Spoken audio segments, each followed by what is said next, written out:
Berikut data real count Pilpres 2024 berdasarkan KPU atau Komisi Pemilihan Umum pada hari Sabtu 17 Februari 2024. Dilansir dari laman resmi KPU pemilu2024.kpu.go.id, pada hari Sabtu 17 Februari 2024 pukul 8 waktu Indonesia Barat, KPU sudah menerima suara sebanyak 524.147 TPS dari total 823.236 TPS. Artinya, sudah sebanyak 63,67% suara yang sudah masuk. Terlihat perolehan suara Capres-Cawapres Prabowo dan Gibran Rakabuming Raka masih unggul dan menempati posisi pertama. Anies Baswedan dan Muhaimin Iskandar memperoleh sebanyak 18.848.940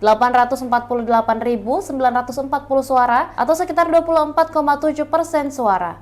Prabowo Subianto dan Gibran Rakabuming Raka memperoleh suara sebanyak 43.820.467 suara atau sekitar 57,43% suara.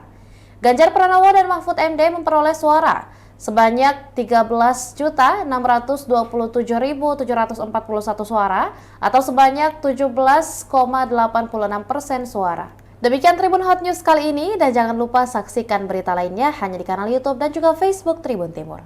Download Tribun X sekarang, menghadirkan lokal menjadi Indonesia.